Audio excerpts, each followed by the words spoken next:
So, welcome everybody to the Atheist Experience, where we're still listening. There we go. Now the music's off. We're live, in case you couldn't guess. It's Sunday, April 26th, I think. I don't know. Or maybe 27th, 26th, whatever. Normally it's up there at the bottom of the screen, but we're having all kinds of technical issues. Normally, in addition to being able to watch this program live on Channel 16 in Austin on public access television, you can also watch the live video streaming.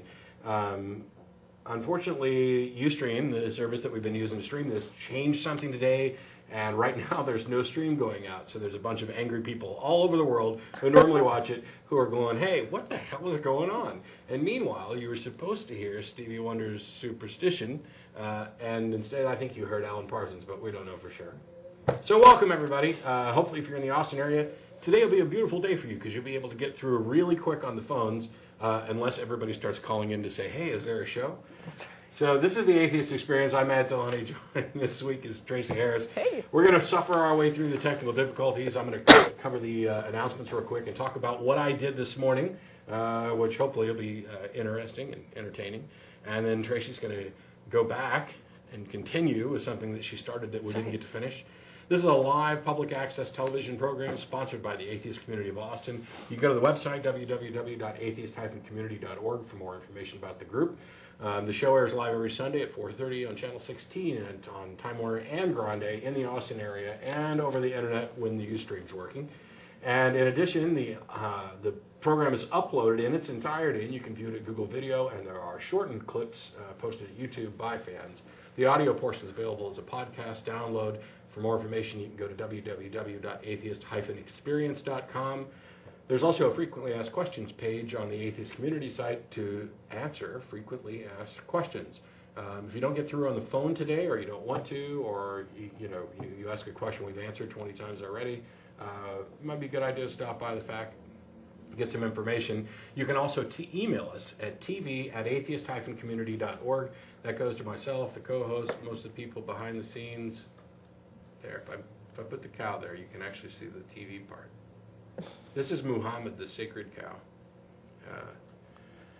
In addition to this program, the ACA also sponsors a bi-weekly internet audio podcast called The Nonprofits. For more information, you can go to nonprofitsradio.com. That's PROPHETS.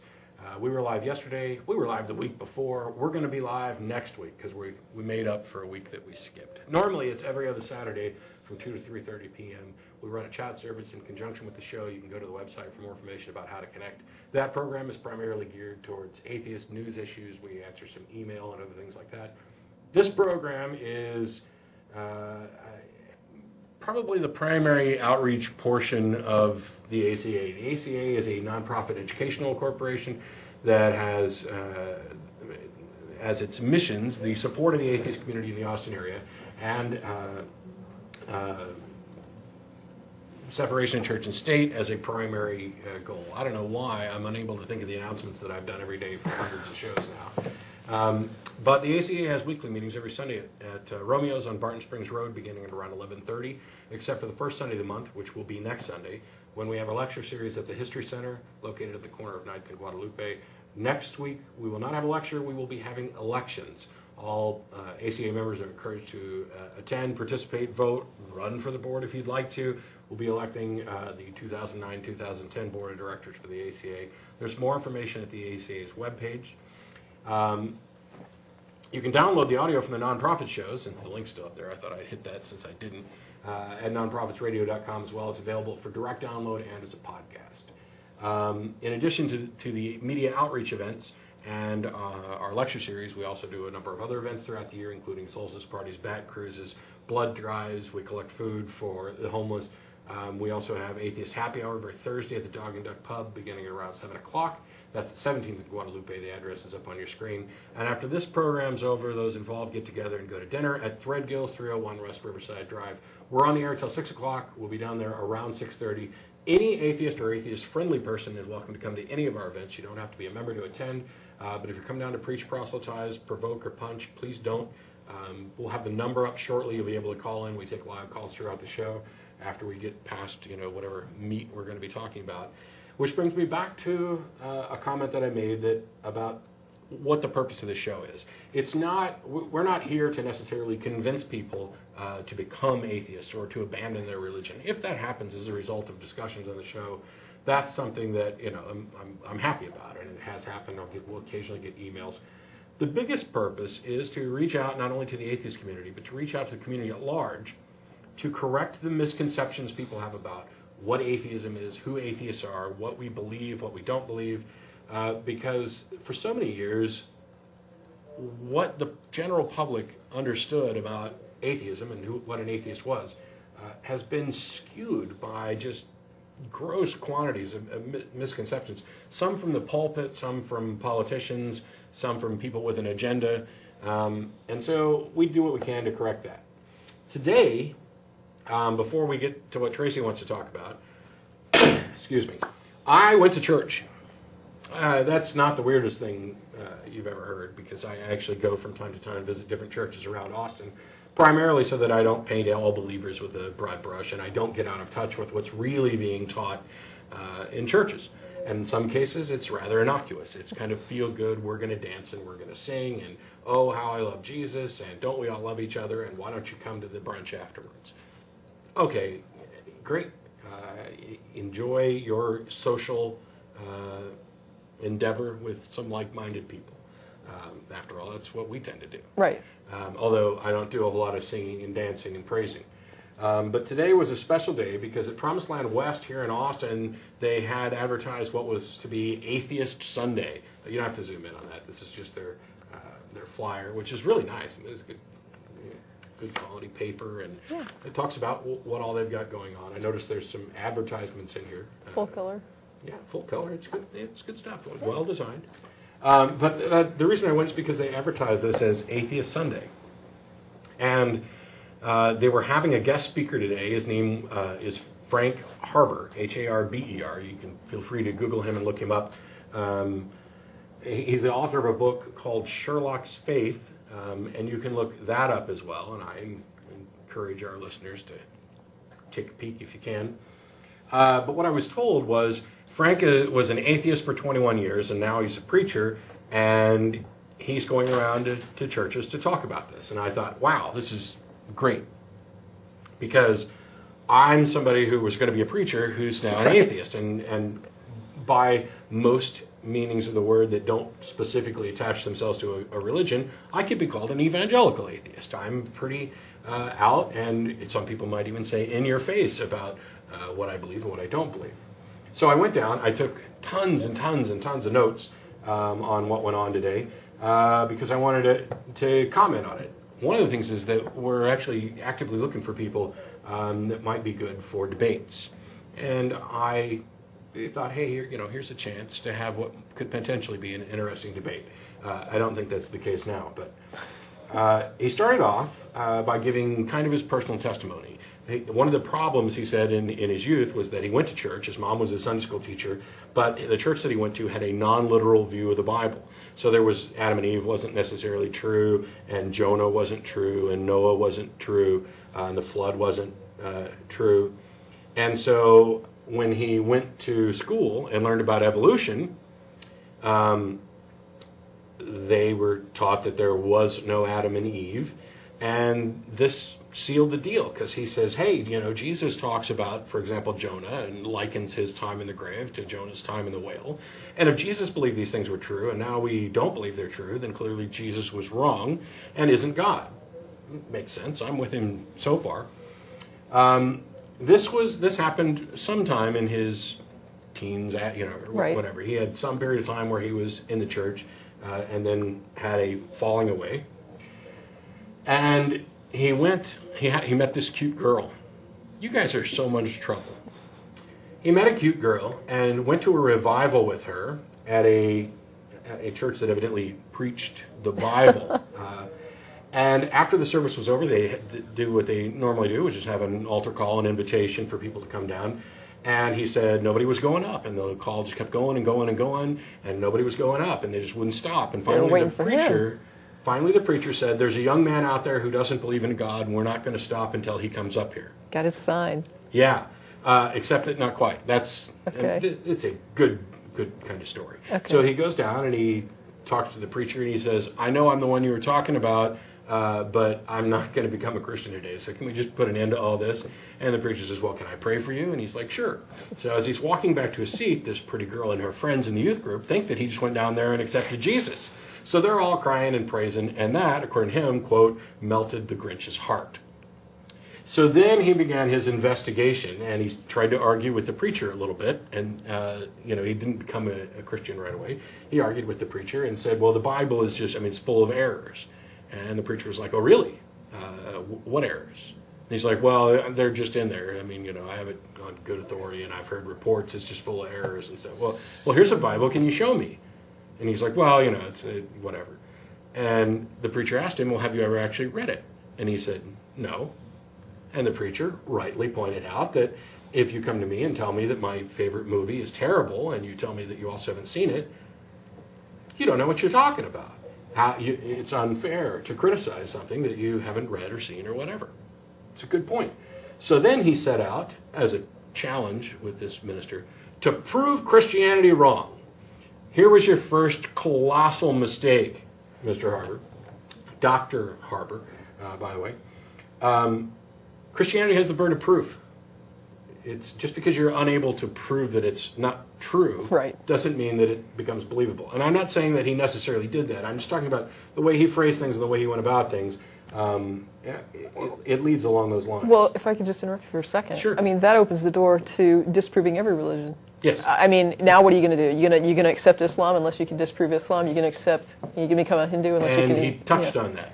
So he went to go study the 9 major world religions. And of all of them, he found that only Christianity had facts and archaeology and other things like that to support it. He didn't expand on it, what any of these facts were, or any of the archaeology. But given the strength of his other arguments, I'm going to guess that I probably wouldn't have been very impressed with what he offered for that.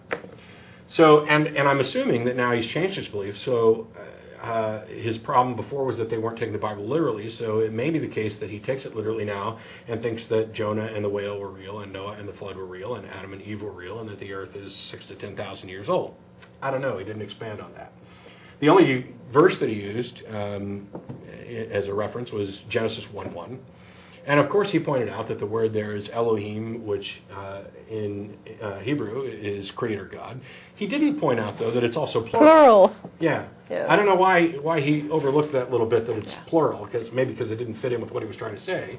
And he talked about how the word for creation specifically refers to creation ex nihilo, or everything created from nothing. Then he went on to present straw man arguments against evolution, and also to counter that, he brought in Paley's watchmaker over and over and over and over again. The big argument was that design needs a designer. And what he mentioned, and let me get into my notes real quick here.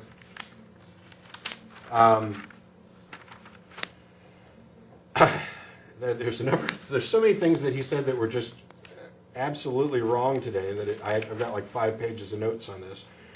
Can we pull up the Darwin one image that I have?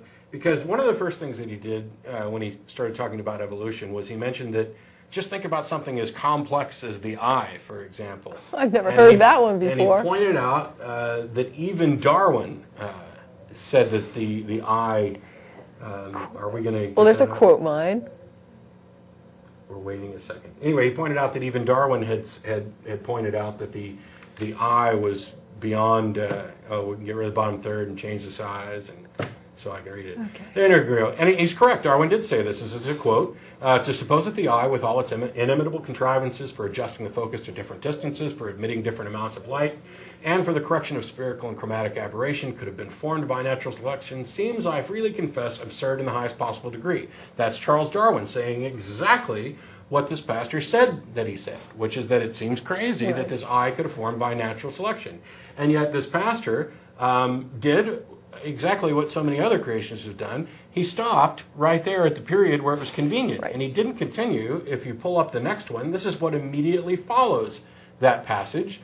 Yet, reason tells me that if numerous gradations from a perfect and complex eye to one very imperfect and simple, each grade being useful to its possessor, can be shown to exist, if further the eye does vary ever so slightly and the variations be inherited, which is certainly the case, Right. and if any variation or modification in the organ be ever useful to an animal under changing conditions of life, then the difficulty of believing that a perfect and complex eye could be formed by natural selection, though insuperable by our imagination, can hardly be considered real.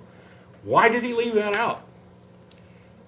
I immediately went back to his discussion with the pastor, where the pastor said, have you read the Bible? How can you be critical of it? Perhaps if he'd have taken that same advice with regard to origin of the species and actually read it and tried to understand it, he wouldn't be up there quote mining or paraphrasing quote mining, since he didn't actually present the entire quote. He went through Paley's watchmaker argument, talking about watches being designed. What he failed on several accounts. One of them is that we don't recognize design because of complexity. He thinks we do, and he said this several times. It's just too complex. We also, he wants us to rely on common sense, and yet he fails to recognize what common sense actually is. It's a mesh of deduction and induction. It is the application of life experience to analyze and assess a situation. When you see a watch out in the woods, you do intuitively understand that this is a device that was designed. Why? It has nothing to do with the complexity or the fact that it's out of place in the woods, which is the other aspect of Paley's argument. It has to do with the fact that you understand that watches are designed. You already know this. You have examples of it. We have a history of watches. You can go and find out about it. You can learn about it. You have had experience with watches your entire life. All of the evidence points to watches being designed and manufactured, and there is no evidence to support the idea that watches are naturally occurring. There's no mechanisms for watches to replicate in the way that trees and people do. There is no mechanism of heredity. There is no mechanism for change, apart from the directed evolution that occurs when humans start with a sundial and then move to mechanical devices in order to solve problems with maritime navigation, and then end up with a wristwatch.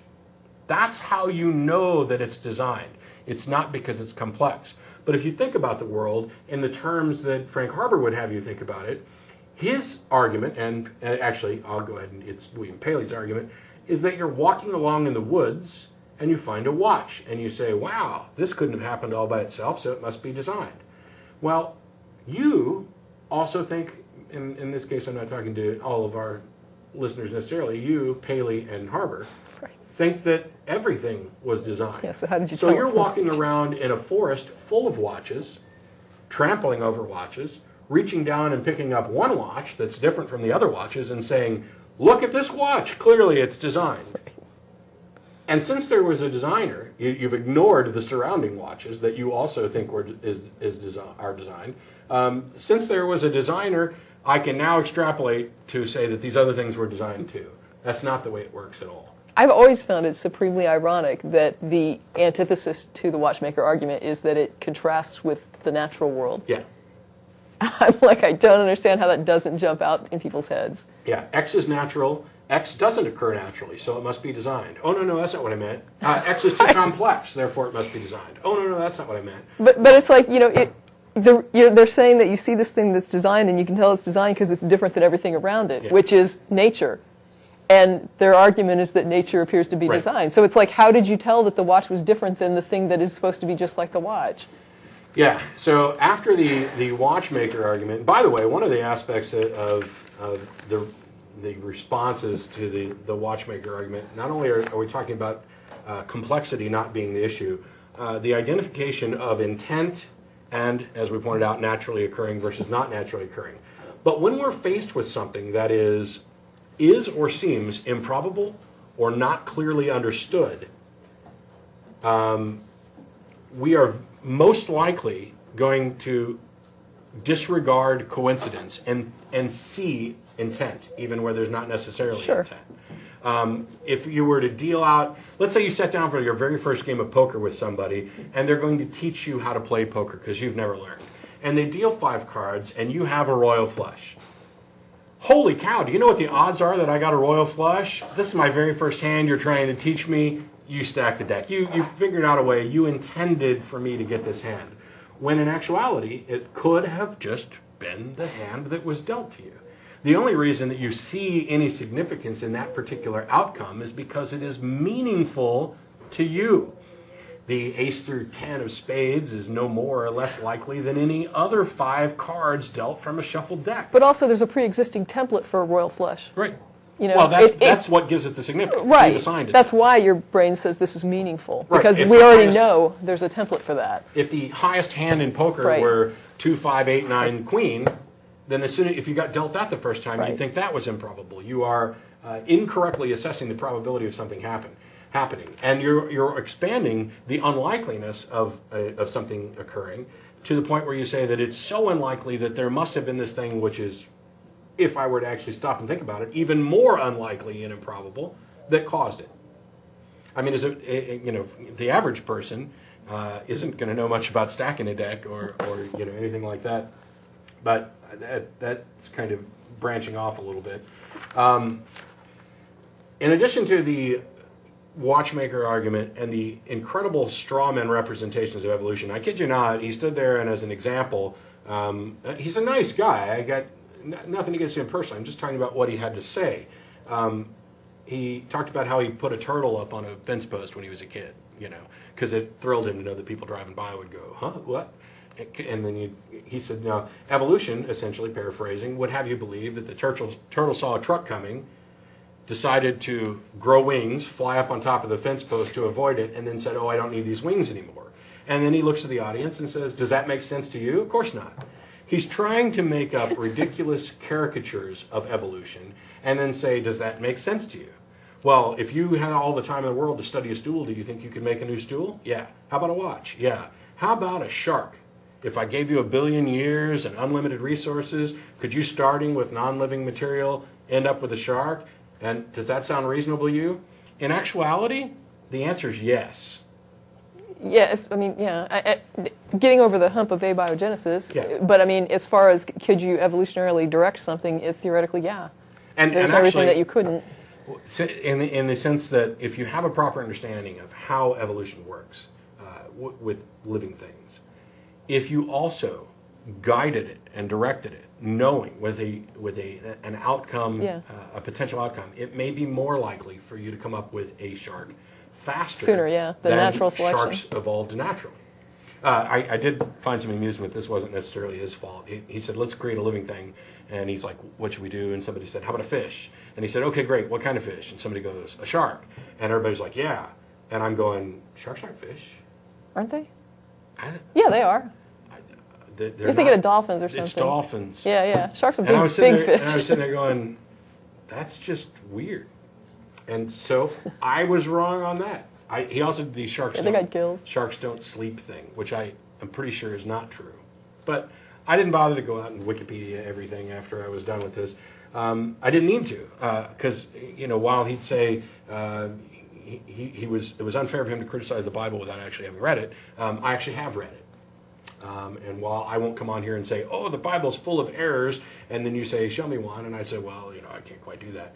I don't even have to go down that route.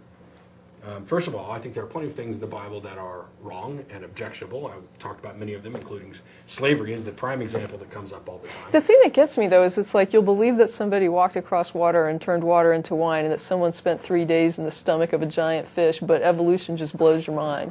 Yeah. That's totally out of control. He said a number of other things, too, like atheists have faith. They just have faith in something different. And then he said there's no true atheists. People really know deep down in their heart that there's a God. No, Frank, I really don't know. I guess you're calling me a liar when I say that. The problem is that you run around claiming you were an atheist for 21 years. Wait a minute. You were raised in a conventional Christian home, and while you probably may not have been a Christian, you were a nominal believer until some point where you turned, he said he turned off his God switch, which also turned off the guilt switch and made him feel good. Can't tell you how sick to death I am of that nonsense. But you decided, I don't believe in that God stuff anymore. And then at the age of 21, a few years later, you investigated and decided that you were convinced now and that you are a believer again. You weren't an atheist for 21 years in any sense other than you weren't a true Christian by your new definition until the age of 21. And it sounds like you might never have been a skeptic. Yeah. You know, he's got a book out, Sherlock's Faith. You can check it out if you want to. I haven't read it, so it would be unfair for me to comment on it. Other people who have read it, though, have commented on it.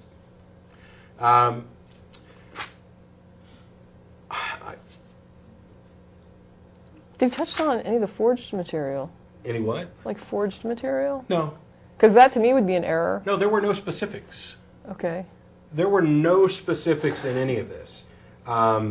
It's evolution is so unbelievable. Oh, he said Darwin has this theory of undesigned design. Does that make any sense to you?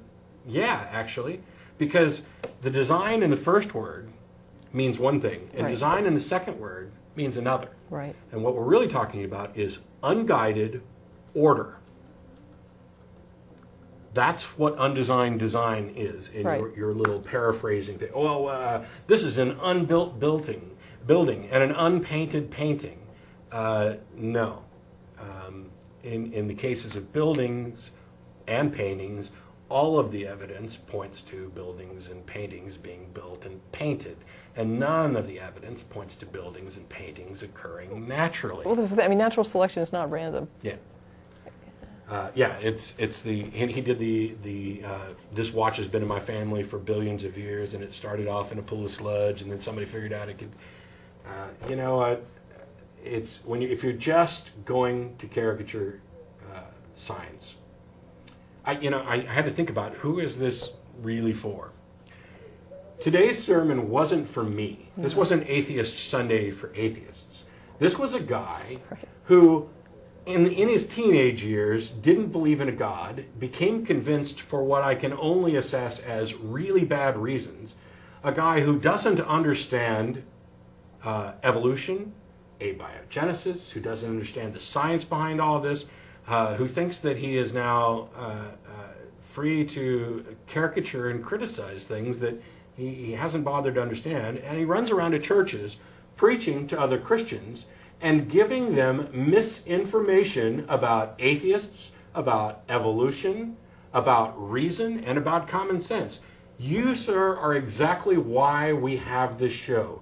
You are the problem. You are spreading the misinformation that makes people in that congregation, rather than being able to coexist with people like me, rather than being able to say, you know what, we have a difference of opinion, a disagreement about whether or not there's a God, but you still are free to live your life, rather than being able to have a decent conversation where we assess reality and consider evidence to determine what reality is, we are now put in the position of dealing with people who now have this self-righteous, sanctimonious, oh, look at the stupid atheist who thinks everything came from nothing, which, by the way, is what you argued for today.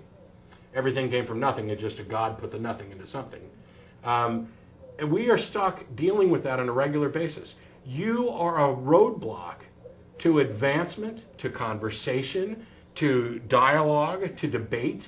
And at the end of his commentary today, he mentioned something that medieval philosophers talked about, that it's not about understanding in order to believe, it's about believing in order to understand. That is completely ass-backward and nonsense. I submit to you that it is impossible to believe something, belief meaning to accept a claim as true, if you don't understand it. Right. For example, do you believe... Do you? It may not be meaningful to you. That's because you don't understand what I said. But perhaps what I said does mean something, and if you investigated and understood it, you could find out whether or not you believed in it. I submit to you that you can't believe something until you understand it, but you can profess belief. And if if you're going to go from the medieval philosophers and ignore my personal opinion of it, perhaps you would take a note from the famous American philosopher Stevie Wonder, who said, when you believe in things that you don't understand and you suffer, superstition ain't the way. Today was enjoyable for me. I was sincere when I told him that I enjoyed my time there. I didn't explain why. And that's because I enjoy listening to people embarrass themselves if it gives me the opportunity to correct things so that other people don't embarrass themselves. He was preaching to the choir nonstop, and it was the same old tired canards. I would never go so far as to say you weren't a true atheist, because that's nonsense. You were an atheist. At some point in your life, you didn't believe there was a God.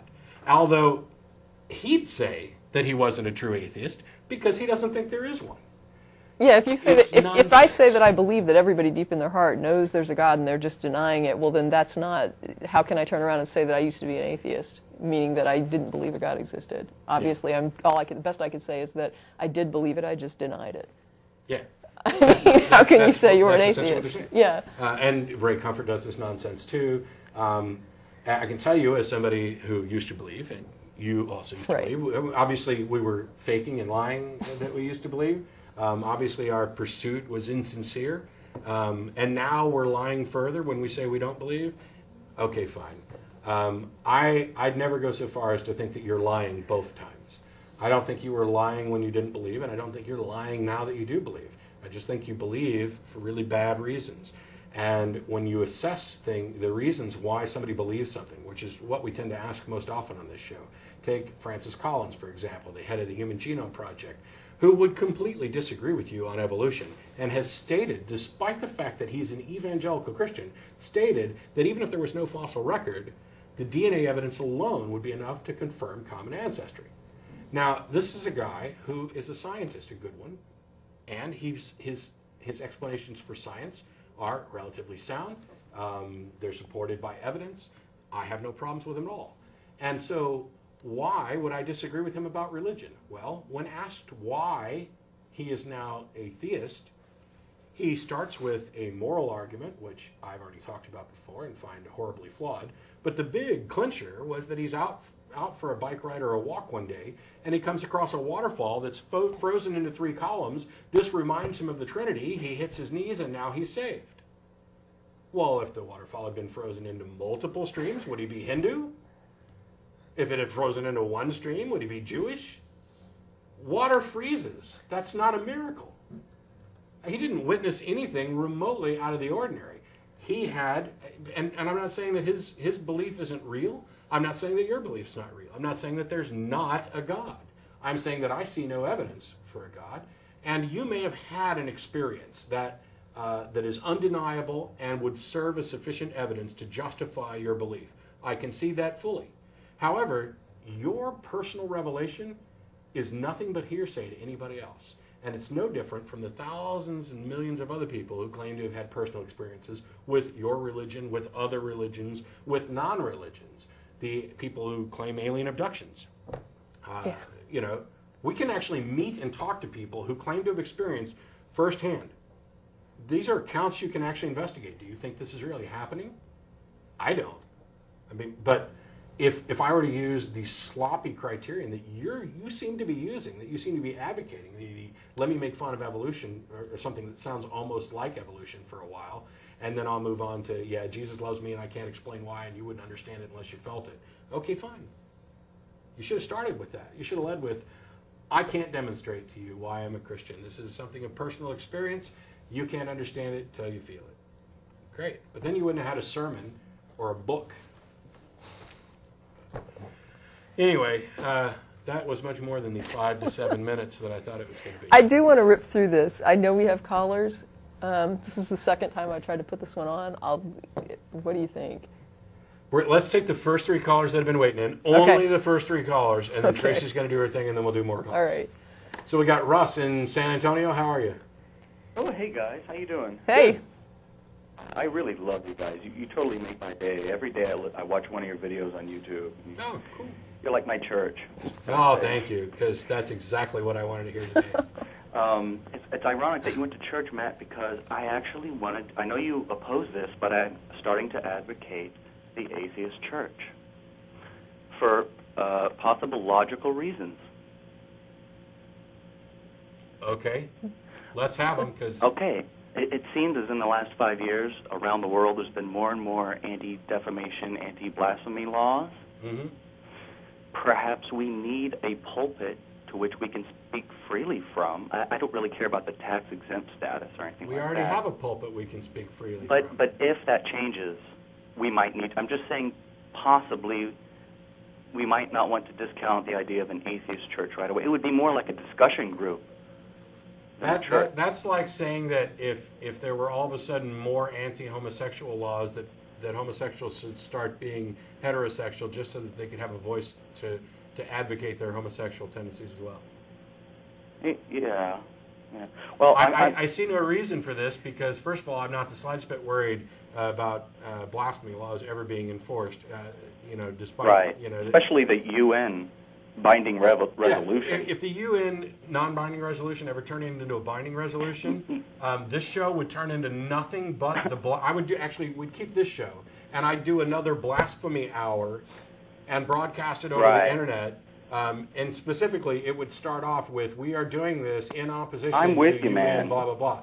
That is what you do. You don't say, I'm saying is, you're going to squelch me, so I'm going to form something that you think is acceptable. I used to agree that it was somewhat hypocritical. That might not be the right word, but all I'm saying is, if we're going to have to live in a world where the majority of people are going to demand some sort of special respect and privilege for their beliefs,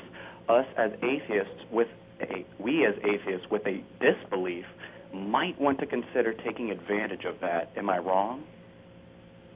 I'm just We're already protected. My question is kind of like what tenets would be agreed upon. It would be more like do all Christians or all Catholics agree?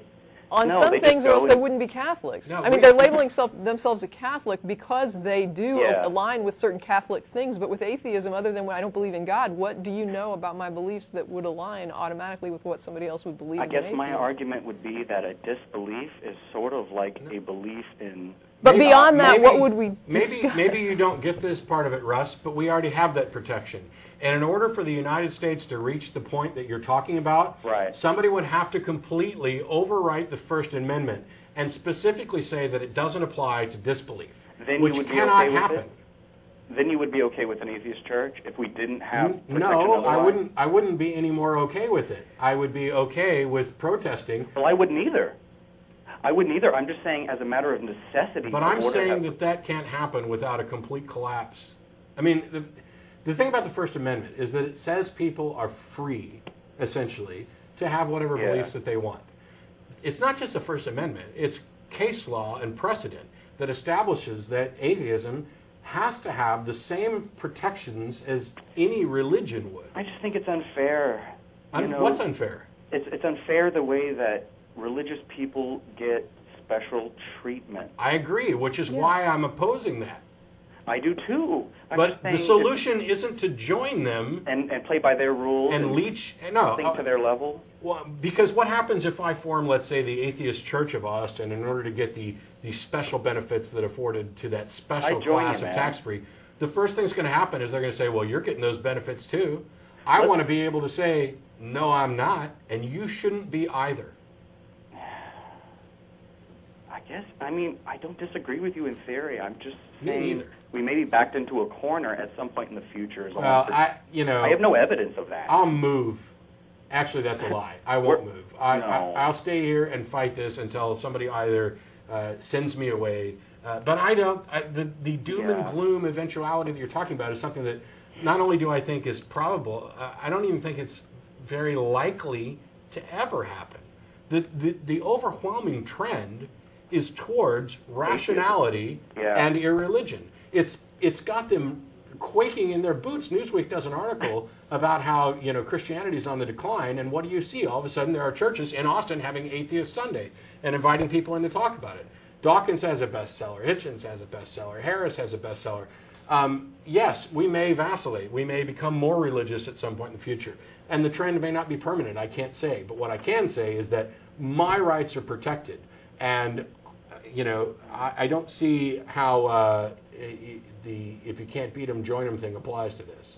Now, if the nightmare scenario that you're proposing ever happened, I don't know that it will. maybe I'd change my tune, but certainly not going to advocate it until that.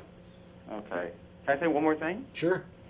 Okay. I was watching a YouTube video in which some guy was saying that God's judgment is his morality, and you posed a question: would you rape a 12-year-old girl if God told him to? Mm-hmm. Do you remember that? Yeah. And you specifically said, please do not answer, God wouldn't ask that. And he specifically answered, God wouldn't ask that. And I think you go too easy on people, because just read Numbers chapter 31. God has asked far worse things than that on people. Yeah. And I think you go too easy on people when, I don't know, when the whole discussion was about Abraham, which is a specific case in which God spared a life, when most of the time when God orders murder, he follows through with it. And I think people too easily get away with saying God would never ask that when posed a moral question. The thing is, when somebody gives that answer, well, first of all, if somebody gives that answer specifically after I say don't give that answer, I'm done with them.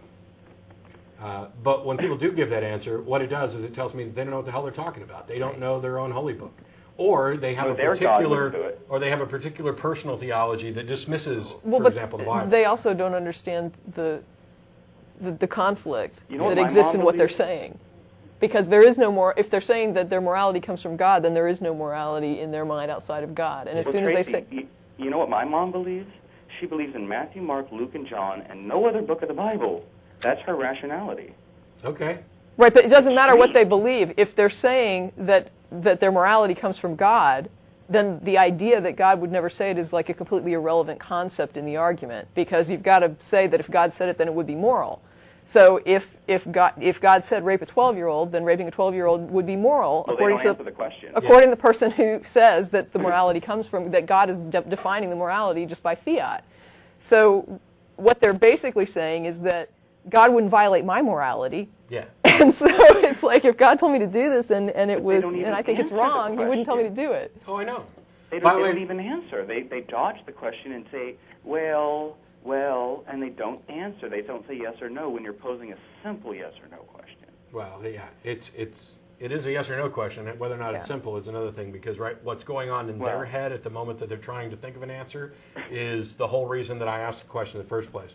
Russ, for your mom, you may want to go to ironchariots.org and look up Sermon on the Mount, where I've done a verse-by-verse deconstruction of there. So if all she cares about is Matthew, Mark, Luke, and John, you can show her what's wrong with those too. I've tried. No, she's a rock. There's no way. Let her be. If she's not hurting anybody, Yeah, let her what are you be. going to do? Yeah, no, it will turn into a fight at this point. I don't even approach that anymore. I just thought it was ironic. She reads the NIV. Really? Yeah. Okay, She wait reads a the second. red words only, which are supposedly. If she reads NIV, you might want to Yeah. reference her to the margin notes for John I've tried. 7:53 to 8:11. No, I've tried. No, she reads And Mark in the 16, 9 through NIV. 20. In the NIV, there are red words, and that supposedly Right. from those 4 books, the things that came from Jesus' mouth, Okay. from only those 4 books. And Right, I understand. But if you show her the translator's marginal notes for John 7:11 or 7:53 to 8:11, the translators specifically say there that is a forgery. John 7. John 7:53 to 8:11 in the NIV margin notes, it'll say that section is forged, and it does contain some things Jesus said. And also Mark 16, 9 through 20. Yeah. So Jesus didn't say that. Religion is an emotional thing, I believe. I don't think it's irrational or. Oh, yeah. Well, I don't that's think her. it's logical. My mother is very, very logical in every other aspect of life. Well, hopefully she'll believe what's in her own Bible. No, well, You know. she's very brilliant, except when it comes to something like she still believes there was a talking snake, and it blows my mind to Yeah. think someone who So, raised well, me- that's not in the red letters. That's back in Genesis. You're right. So but you're right. she's picking and choosing. That's Okay. okay. She picks, of course, picking and choosing. And Russ, I gotta let you go because we got 2 more callers to Oh, get I'm to sorry. before Tracie does her thing. But thanks for Do your calling in. thing. Appreciate it. Thanks. Hey, thanks. We've got, is it Matt in Arlington Yeah, what's up, Matt? or is it Matt Arlington?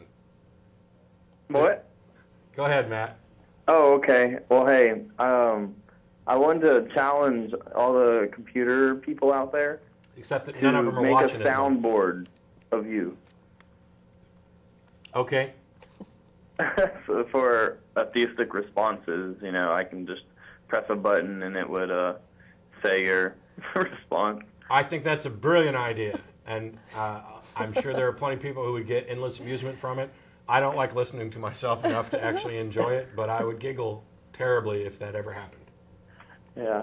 And also, what was it? Hey, did you hear about Bill Nye in Waco?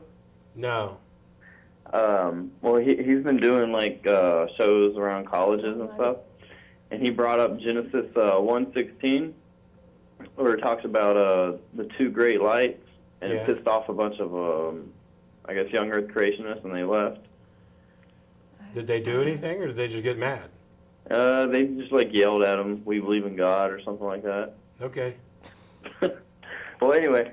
But actually, I only called in here just because the internet stream was down. I just wanted to look at y'all. That's what I thought, which is why we're actually going to hang up on you. Because All there right, are Matt, people in later. Austin who we want to talk to. You'd rather watch the feed afterwards and hear us argue with somebody. Plus, Tracie's got stuff to talk about. We'll talk to you later, Matt. All right, bye. Whoops. I'm trying to hang up. There you go.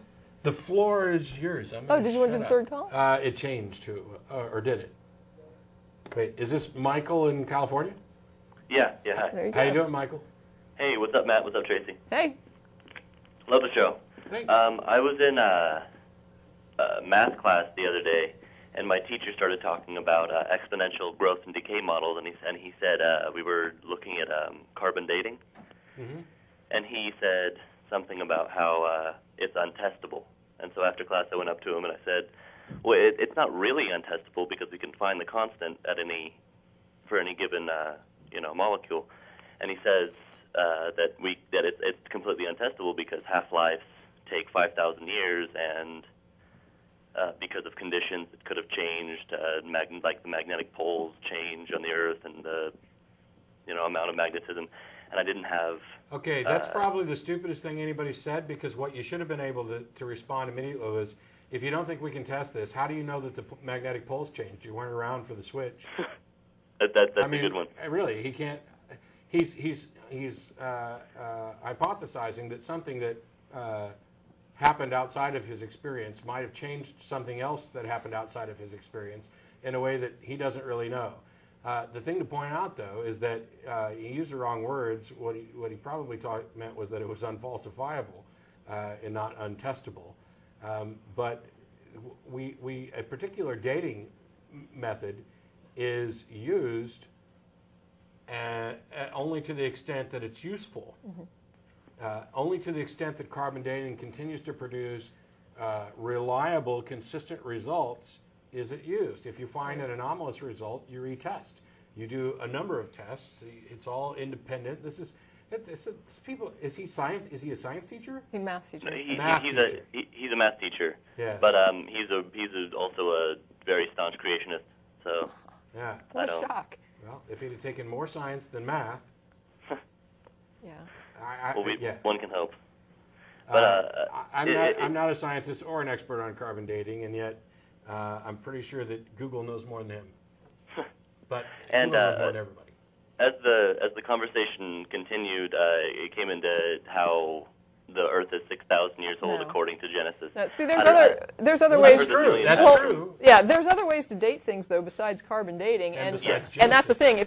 As long as carbon dating aligns with other forms of dating, until it does something wacky, if it's going with the strata, if we're digging down in archaeology and we're looking at different, if a geologist is saying this layer happened here, this layer happened here, and then you find something and you carbon date it from that layer and it matches, that's pretty much aligned.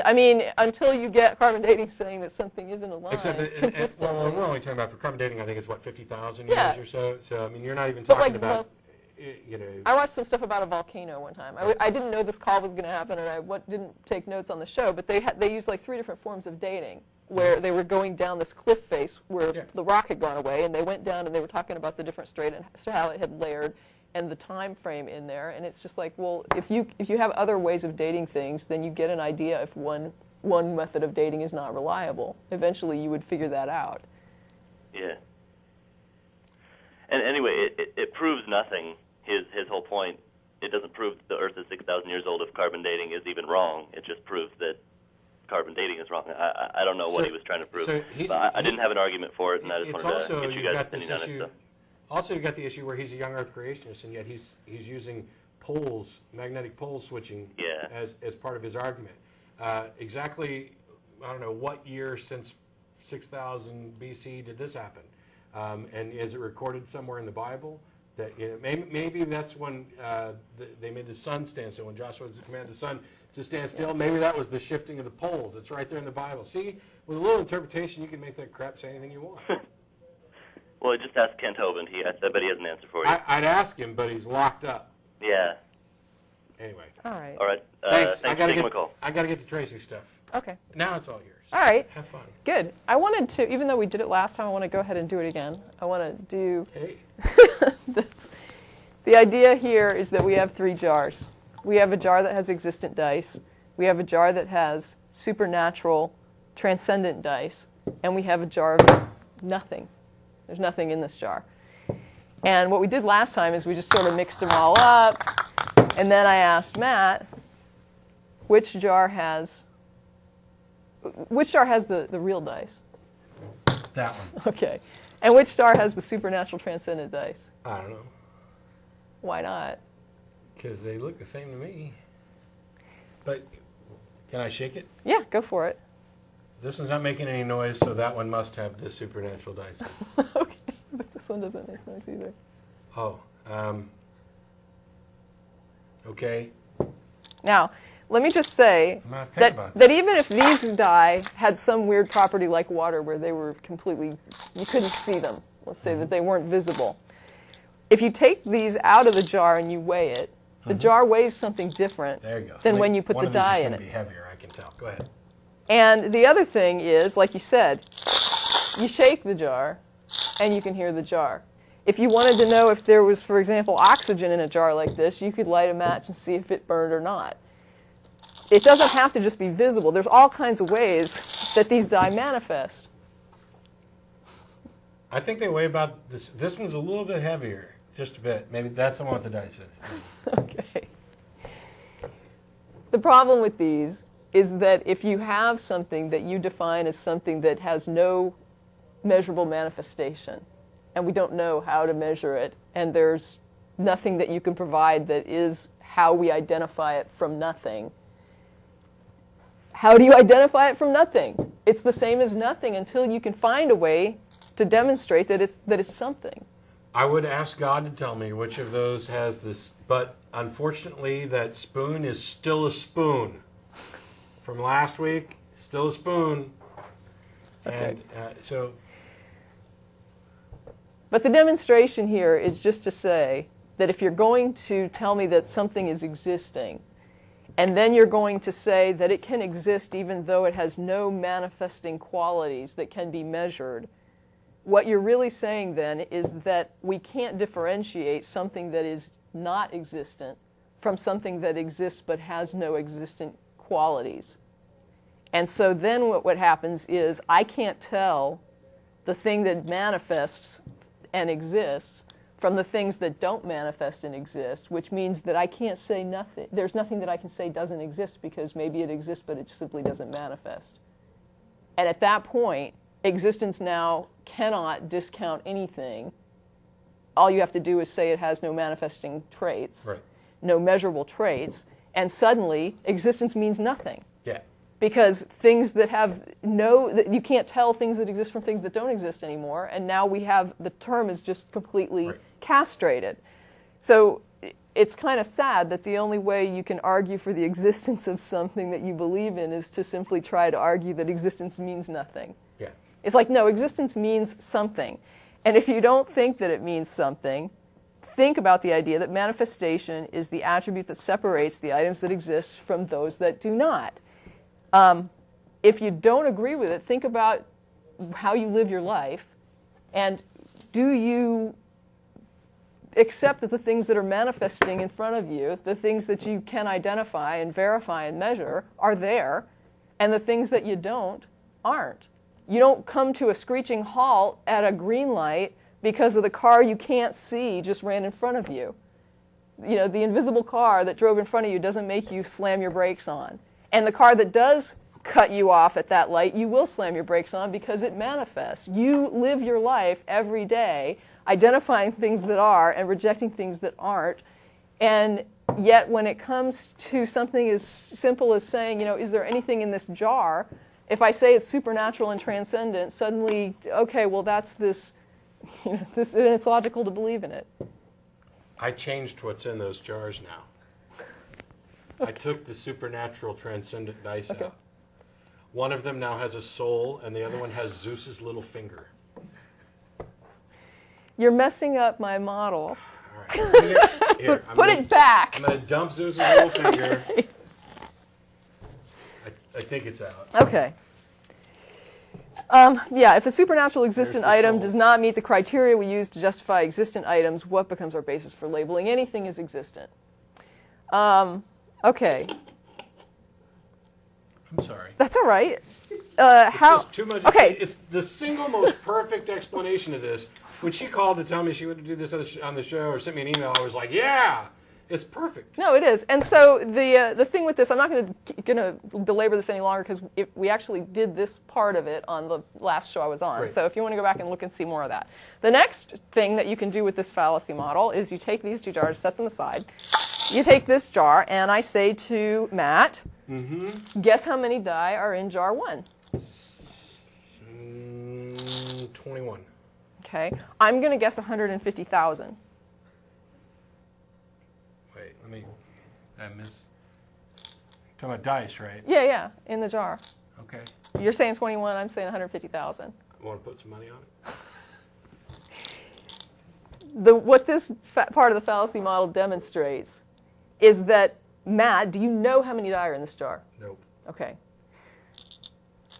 In the theory of the model, neither of us know how many die are in this jar. So, does it make sense, since neither of us really know how many die are in this jar, that any quantity guessed is just as valid as any other quantity? No. Why not? Because one of them's just batshit crazy. All right, but why? Because of what we do know about dice and that jar, we know that one of the guesses is beyond the possible limits of what could possibly be in there. Right. There's It is clearly 100 million. just because we don't know how many die are in this jar does not mean that every guess is just as valid. Some guesses are completely ridiculous. Yep.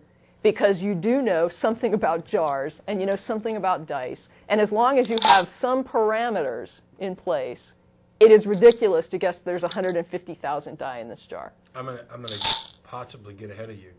Go ahead. Can you grab one of the empty ones? Sure. No, not the empty, not that one. The one with the actual supernatural transcendent Okay, dice in it. here you go. This has the supernatural transcendent dice in it. Right.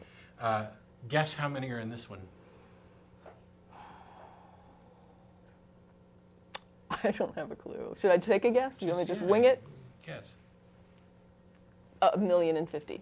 And I'm going to guess 30. Our guesses are now equally valid. Right.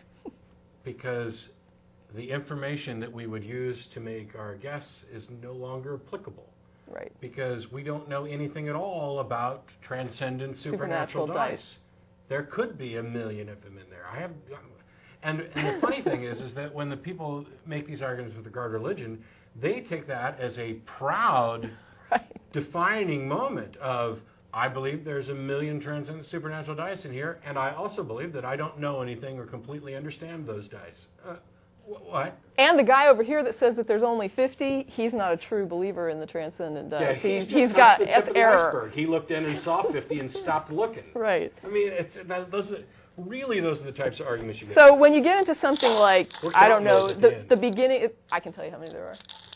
There's the beginning, whatever, universal origins. I'm going to count them anyway. And people will say, it's just as reasonable to say a God did it as to say not say a God did it. It's like, well, we do actually know some things about the universe. In fact, I'm part of the universe.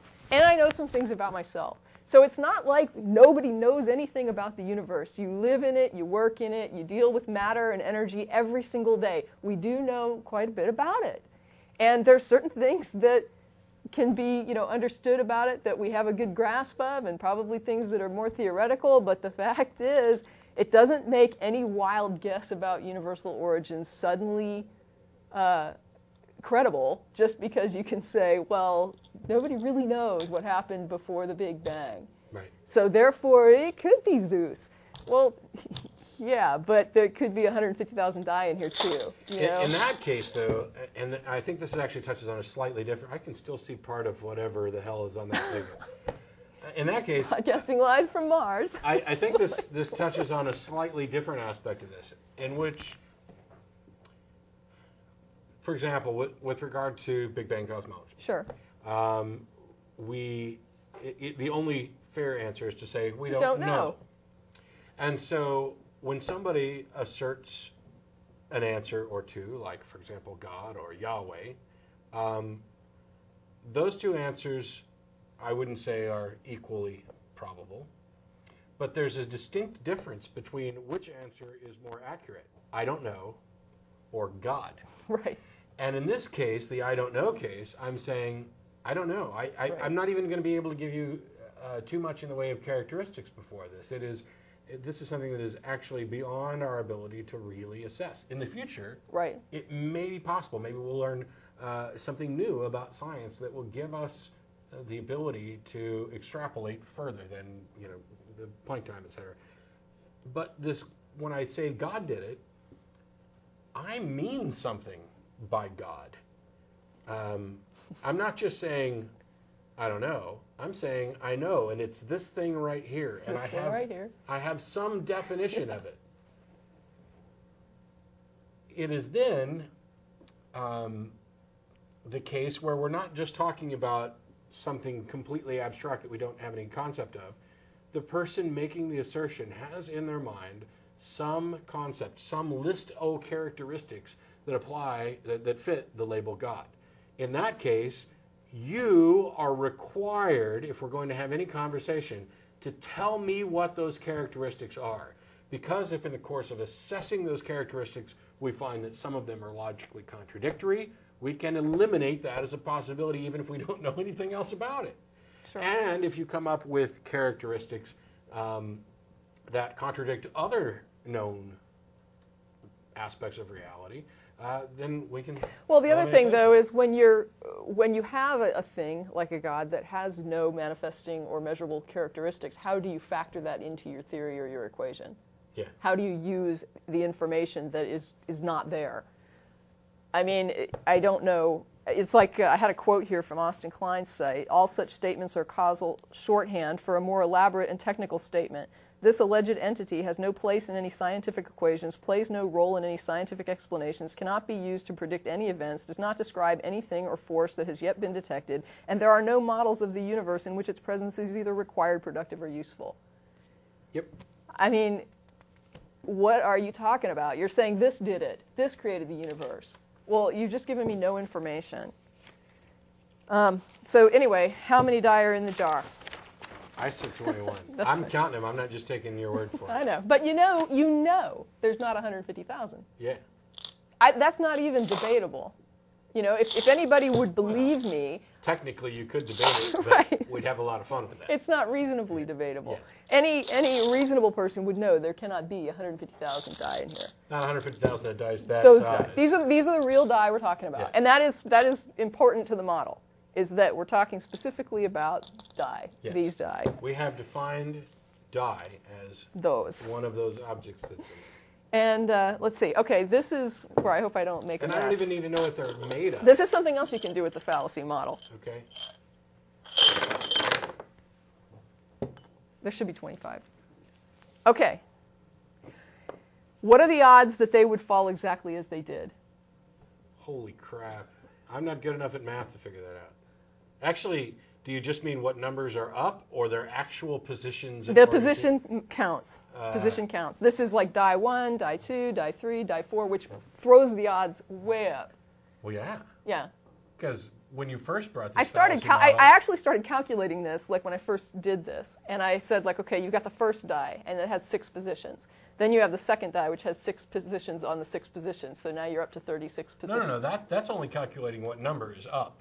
I'm talking about in this particular arrangement, Yeah, the distance, okay, the spacing, I was talking the position and the orientation. All right. I was looking at it in terms of like if you had 2 die and you get like a 1 and a 2, Right. that it's not the same as a 2 and a 1.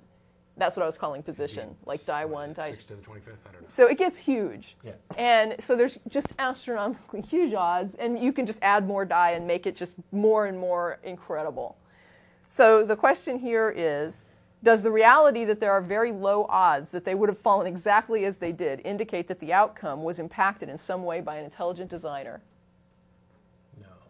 But there sure are a lot of 5s out 3s I'm seeing too. I'm thinking there must be something to that, right? I mean, otherwise, how could all those 5s have come up? Yahtzee. There you go. If I accept that the odds of the die falling as they did are too great to have been random, does that impart any more purpose or meaning to my existence than I had before?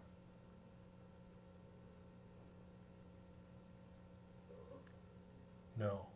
If it does so only in my mind, which it would, because there's no real reason it would, wasn't the capacity to overlay meaning onto an external reality always within my head, whether or not the die land without aid from a supernatural intelligence? So in other words, if I interpret this to be the product of a supernatural intelligence that created it all, still whatever it means to me is whatever it means to me. And my life still has whatever meaning I impart. And if I find out later that it really was just random roll of dice, that there was no intelligence behind the outcome, does that mean I can't have meaning now? If I learn that it wasn't an intelligently designed roll, that means I created the meaning previously in my own head. And yet the meaning didn't change. Well, it can change, but the point is, but you're the one I made up the meaning Yes. before. So whatever meaning I thought I had was really out of my own mind, even when I believed there was an intelligent designer behind it. If there really isn't, I'm making that meaning up. And so after I find out there isn't one, my life can have just as much made-up meaning now as it did before. Yeah. There's no reason that my life must be stripped of meaning because that aspect of my view changes. Anyway, this is part of what you were talking about before, and that's why I brought up templates. Yeah. About the card template. If you weren't familiar with the game of poker and someone dealt you that royal flush, it would be meaningless to you. You might see the pattern of hearts, or it just depends. If you've never seen cards before and you don't know what they look like, it's the first time you've looked at a deck of cards, you don't even know that there aren't hearts. You just got a handful of hearts. According to what you know, it could all be hearts. The whole deck could be hearts. Right. So you have no idea about the meaning behind it unless you already have a preconceived template of what is a good poker hand. And so if we had a template laid out on the table, and then these die hit, and it was exactly like the template on our first roll, that would be pretty amazing. It'd be whatever the odds are. Right. Yeah. Because now we got a template. But it's still possible. Yes, it's possible, but we have a template. Mm-hmm. So we're saying, what would be the odds of rolling this? And then we roll it. It's like, holy crap, we really rolled that. I would be blown away if I was able to roll that on a first try.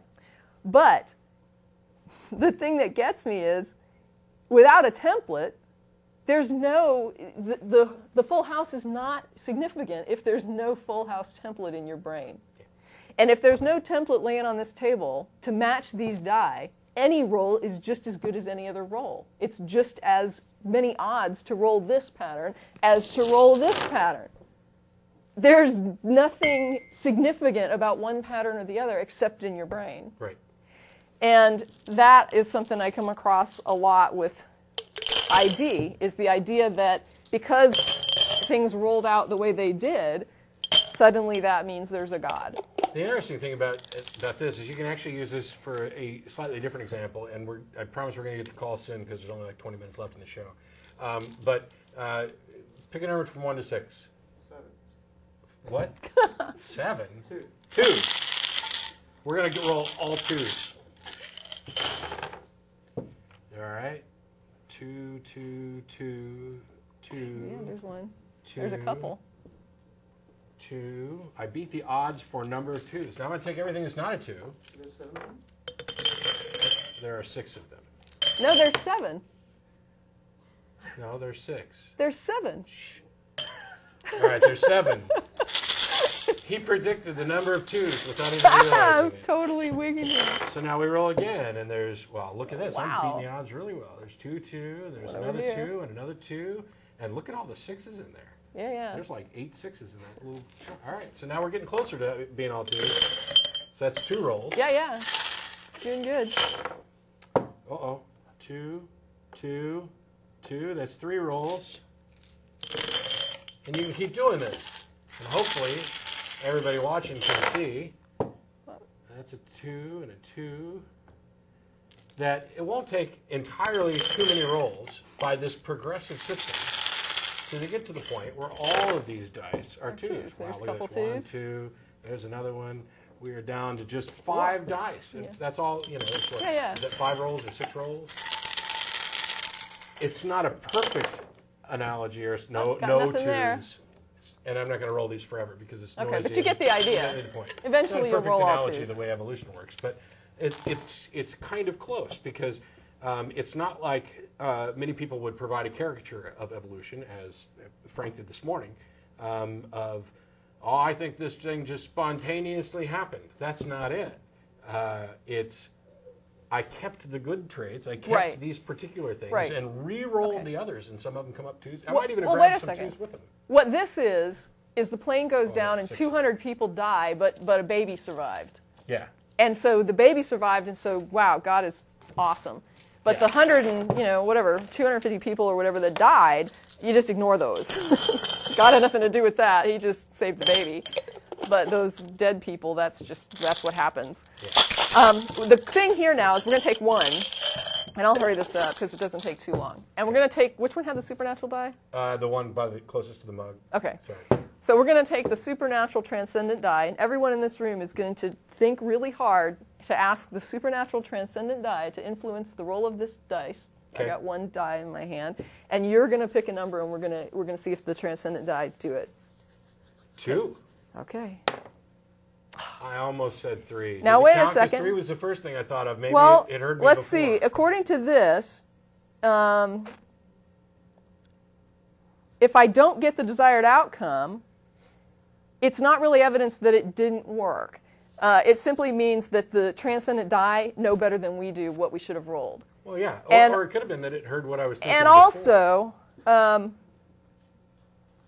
I can't test or control what the supernatural die actually do. They're they have their own agenda. Let And me they ask it again. Okay, yeah, sometimes you have to Please, supernatural die. Give Be me really Give me contrite. a 5. tell it that you're not worthy. I humble myself before your jarredness. Oh, no. 6. You're- He won up. He gave me more than I asked for. It's a miracle. Now wait a second. You're not being. I'm not You don't feeling think I'm the love. sincere? I think. Here. Come on. Call it glorious and. You are the hottest transcendent die ever. That's what it took. It's female. It's a goddess. You have to flatter it. It's which a curiously goddess. seems to be what happens Okay. with a lot of religions. You have Right. to get into this sycophantic. So that's the thing. If you really, really want it, and it really is what's best for you, and you keep asking the transcendent die, you will get the thing that's best. It might not be what you think, and it might take a couple of attempts, and you might have to ask and ask, but you'll get what you're asking for if it's the right thing for you. If it's not, you won't. And then, really quickly, the rest of these aren't really fallacy models, but it's just quick questions. If you don't believe that there are supernatural transcendent die in this jar, would you change your mind if I told you a story about how wonderful they are? They're hot, believe me. They just hooked me up. What if I relayed to you that other people believe that there are supernatural die in this jar? Does that change what's in the jar? No. And if I tell you that there's 100,000 people that believe there are transcendent die in that jar, does it change what's actually in the jar? Nope. Okay. And it doesn't change my But perception. wait, I feel really strongly. I mean, I just know in my heart that there are supernatural transcendent die in that jar. Does it change what's in that jar? Nope. Okay. And it doesn't change what I think about what's in Does it. it in any way affect the reality of whether or not that item is actually in there? If I get 100 other people to agree, if I convince you that there's supernatural die in that jar, does it change what's in that jar? Nope. Okay. What if I tell you that after you die, you're going to go to a heavenly Las Vegas where you will win at every game and eat great buffets for all eternity? Will you then agree that there are supernatural transcendent dice in this jar? No, but that is the best heaven I've ever heard of. Well, it's dice, so I did a Vegas theme. What if I tell you that not believing is going to result in your worst nightmare for eternity after you die? Will that make you believe that there's supernatural transcendent dice in that jar? No. Would it change the fact that there are or are not supernatural transcendent dice in that jar? No. What if I point out that you don't know everything? Does that make you believe there's supernatural transcendent dice in that jar? No. What if I accuse you of being closed-minded? Does that make you believe there's supernatural transcendent dice in that jar? No. What if I tell you that only bad people don't believe in the supernatural dice? Are you convinced now? I'm bad to the bone, and no. If I could do something that you couldn't explain, and I say it's because the supernatural transcendent die gave me the power to do it, are you going to believe that there's something in that jar? Nope. And if I could do something that was really wild and hard to explain or even impossible to explain, and I believed it was because supernatural transcendent die in that jar gave me the power, does that change the fact of what is or is not in that jar? Absolutely not. Okay. And I think that's all of it. Sweet. And if anybody has other things, if you want to think of things that you can do with these and want to write in and let me know what else you can do with the fallacy model, I'm open because I think it's kind of an interesting model. And by the way, I've patented this. No one else is allowed to sell supernatural transcendent jars of supernatural transcendent items without giving me royalties. I'm going to say feel free to use this model and let me know if you But think you that can't sell if the you can jar. think of other arguments or counter apologetics that can be demonstrated with this model. Let me know. You can sell the jars for the price of the jars. You can't mark them up because they contain supernatural transcendent items. Okay. Even really nice ones. I'm just saying. Okay, that's all I got. We got Ken in Santa Barbara. Thanks so much for waiting. What do you got? Hey, what's up? How you doing? Hey. Hey, I just wanted to, as far as your demonstration, I really disagree with just about everything. With Here's why I everything in this disagree. dice demonstration? Just with the whole meaning of it. You said that it's because we can't explain it or whatever the case may be. And I'll say it like this. Can you explain to me why is 2 plus 2 equal 4? Because we define that 2 items are 2 items, and that when you have this many items, we call that 4, and that happens to be 2 and 2. So is that explain it? Where's the... No. The point is can you measure numbers? Can you explain where they came from? A number is a symbol for actual amount of items, yes. I have 2 jars here. Uh-huh. Here they are. Here's and if we 2. were in Mexico, we'd I can have demonstrate ghost 2 to jars. you. Yeah. Well, okay. What about the P and P is like these logical absolutes?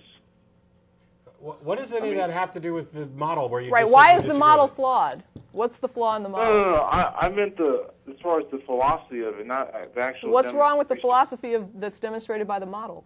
Because you're talking about how we can't.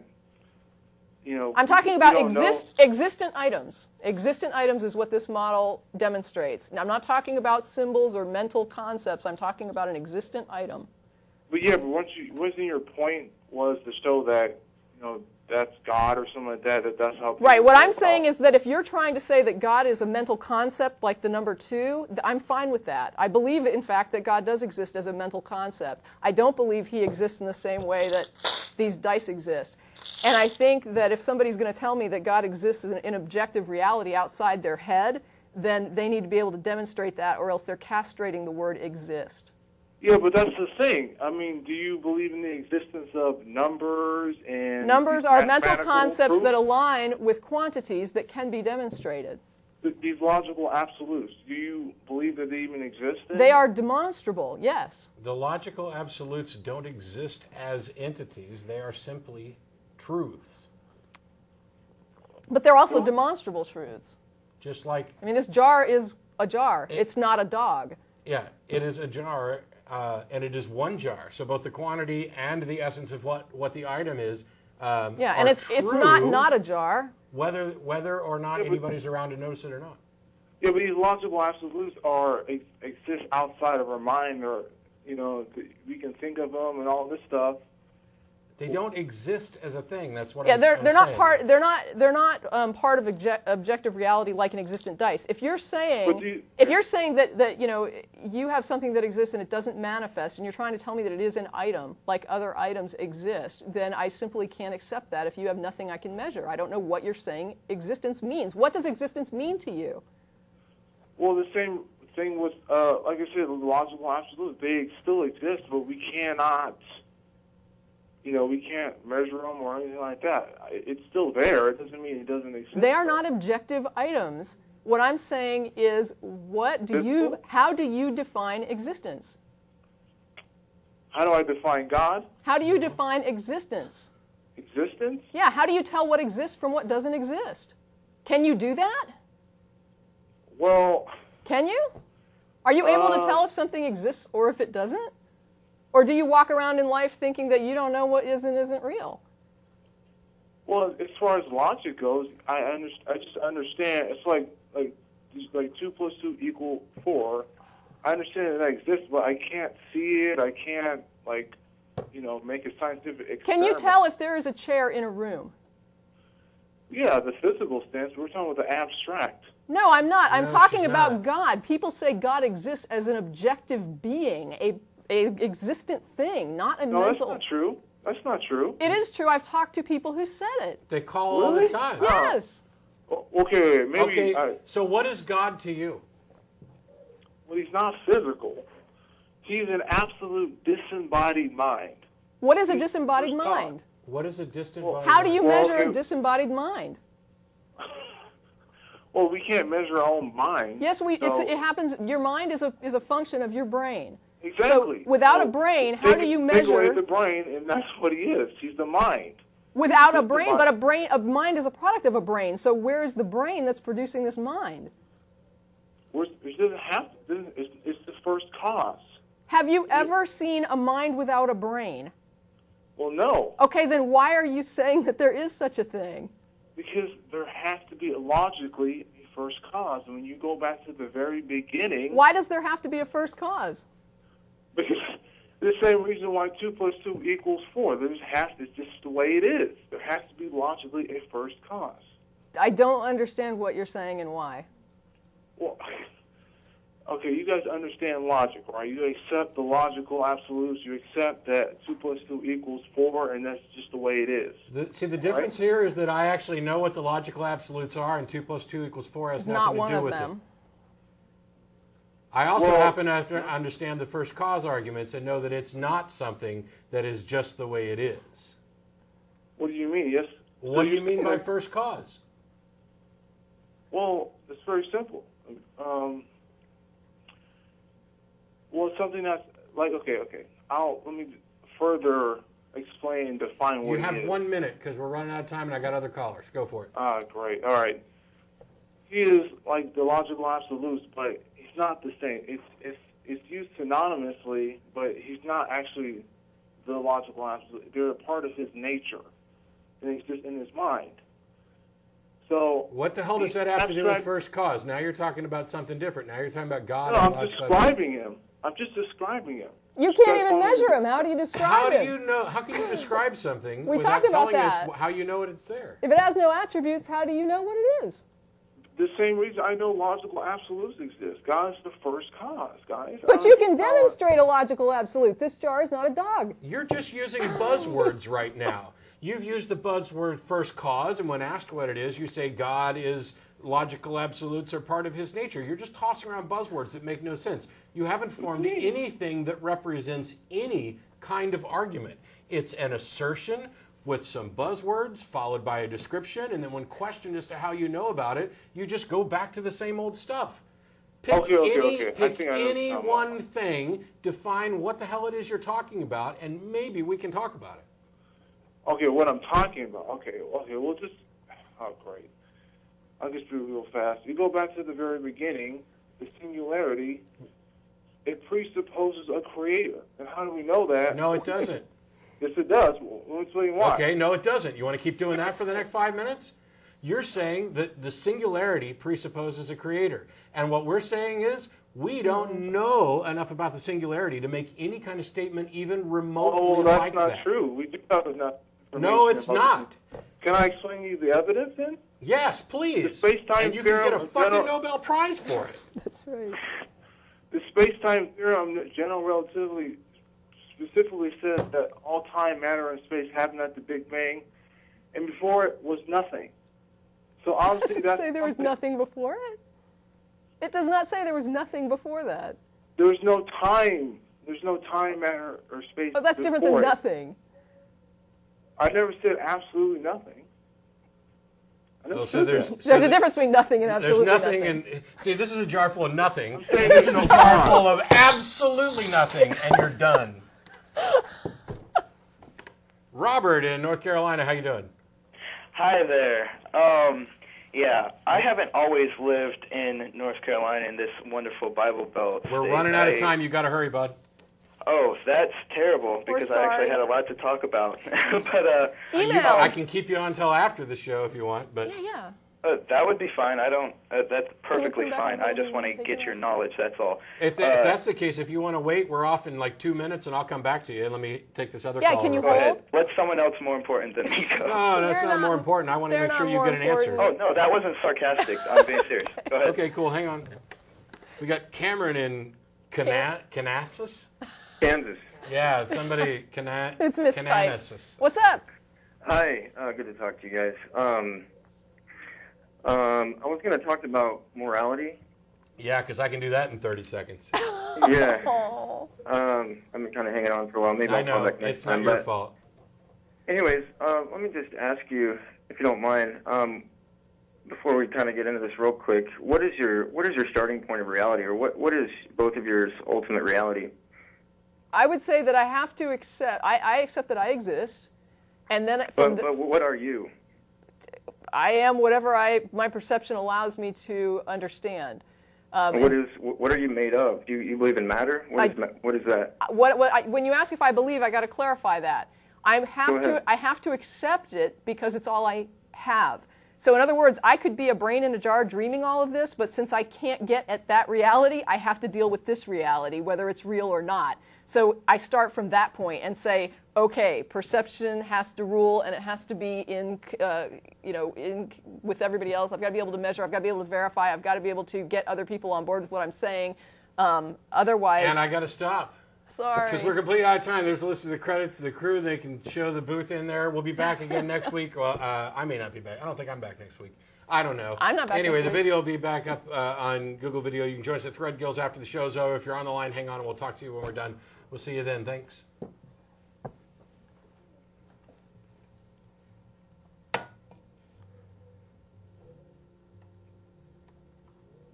Cameron, Hello? Hey. we're off the air, but now we can, I guess, answer your question. Oh, okay. Anyway, I was just saying that I basically have to go with what I can, I have to go with what seems real Okay. because And that's all I know. I agree with you. We're on the same predicament. So after we I go with am what- an experiencing being. Okay, so once we come to that conclusion that we're based on, or we can't know anything with certainty, we have to go off of what we're going off of. I Right. guess you want to say it that way. Once we come to that point, what is it that you do then next? What do you conclude as ultimate reality? You verify.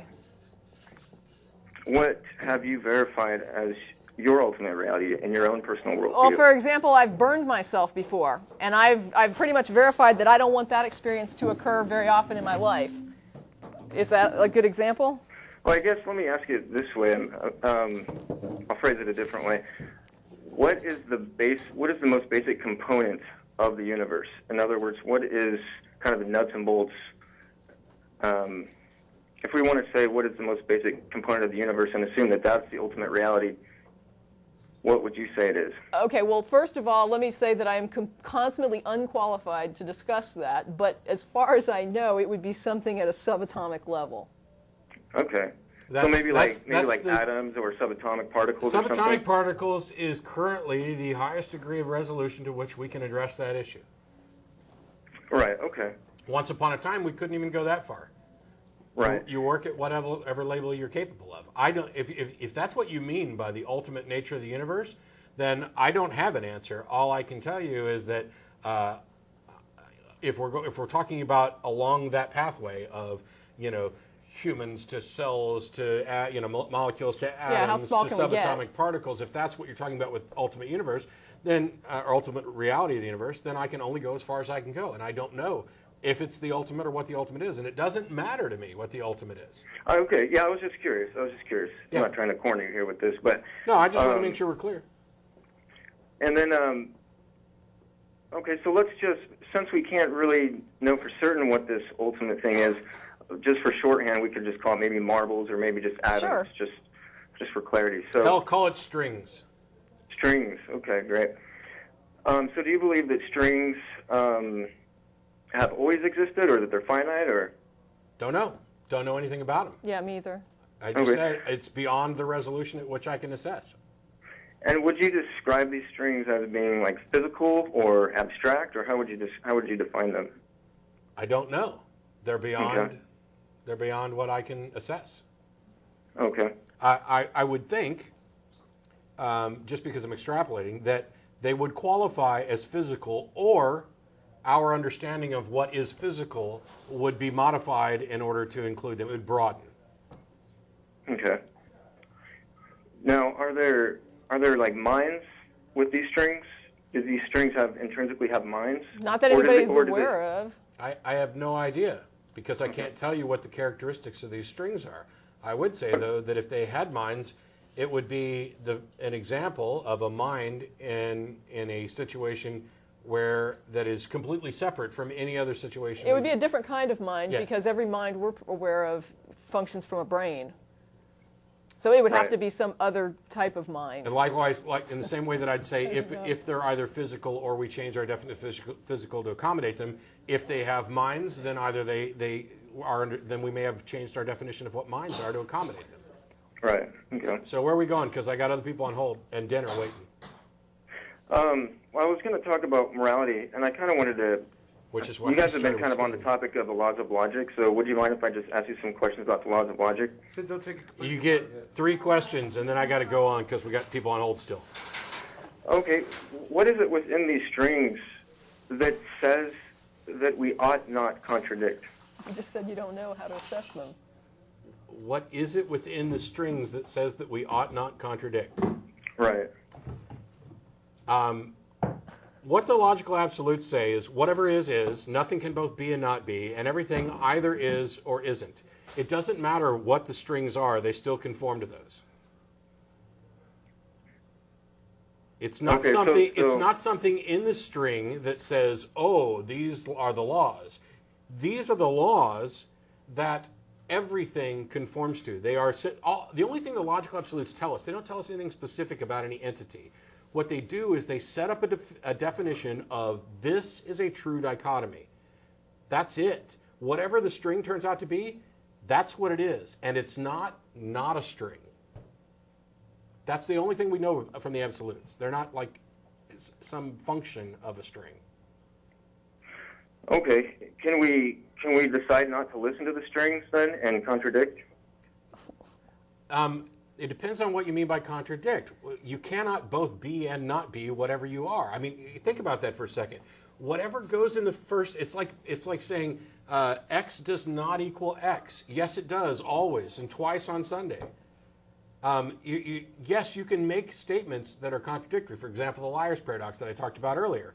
You can say this statement is false. That's contradictory. What we mean by contradictory is within the scope of statements where we attempt to ascertain the truth value, this statement is neither true nor false. But that doesn't in any way contradict the logical absolutes, because the logical absolutes say that everything is either true or not true. And the liar's paradox is not true. And I also say everything is either false or not false.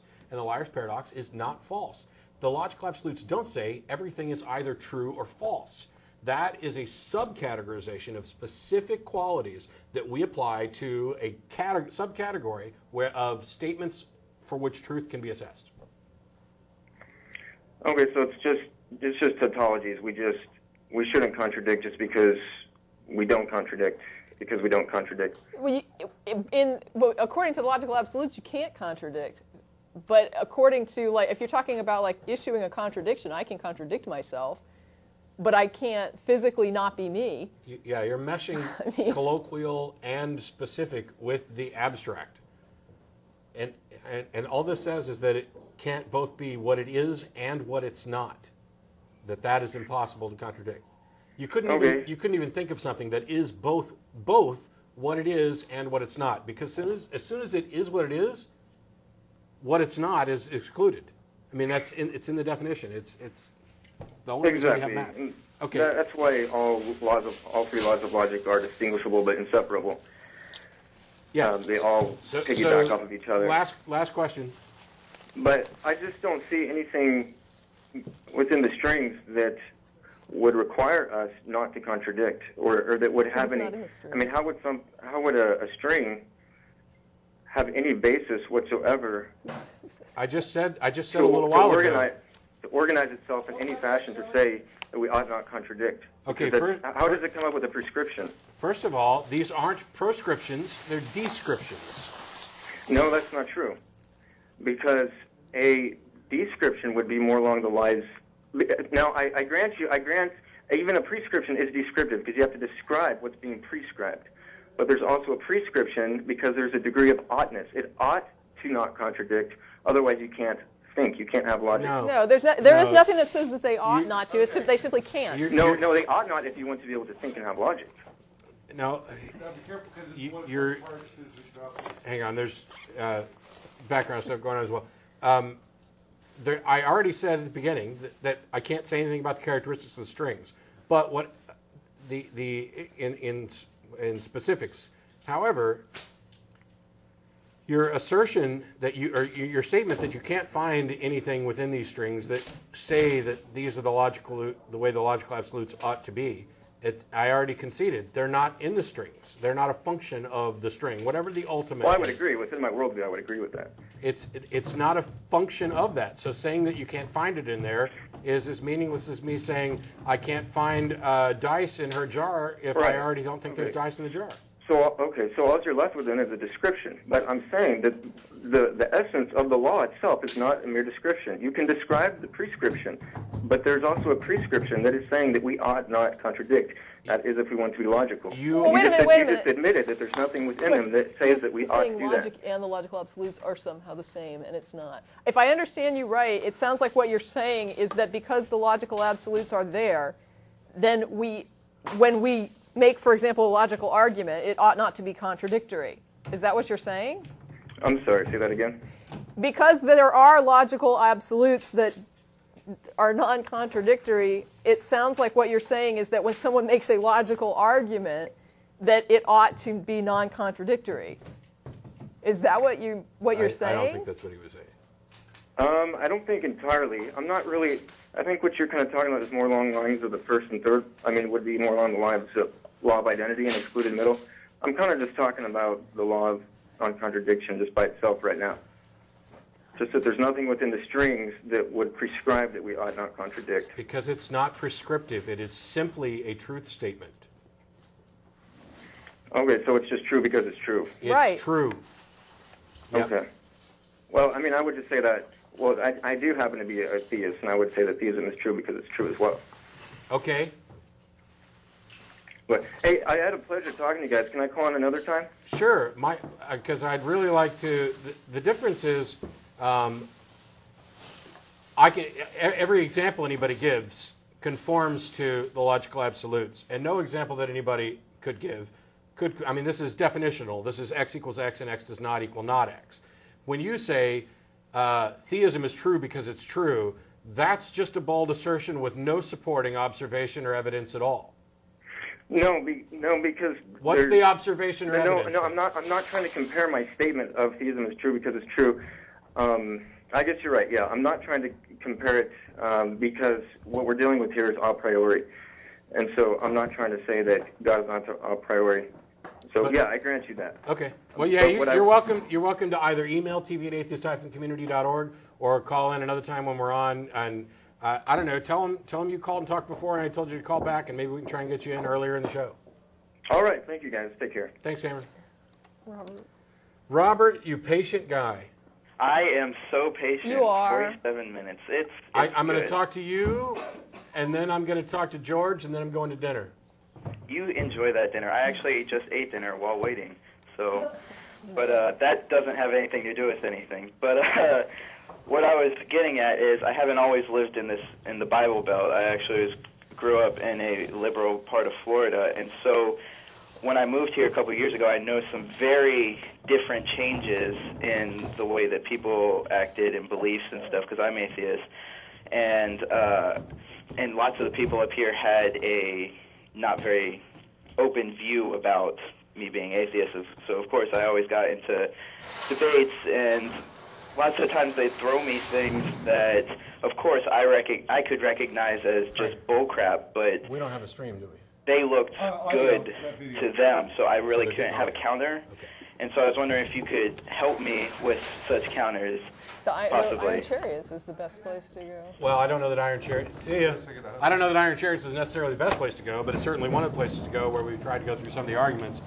But I would be happy if you want to email me, and you can either send it to TV@ or president@ or I don't know. Eventually, you'll end up with just my email address. I'd be happy to answer off and on. Realize that you're going to get some delays and slow answers, some questions, but since you waited so long, I'll do my best to give you one freebie before we go to dinner. So what's been giving you the most difficulty, I guess?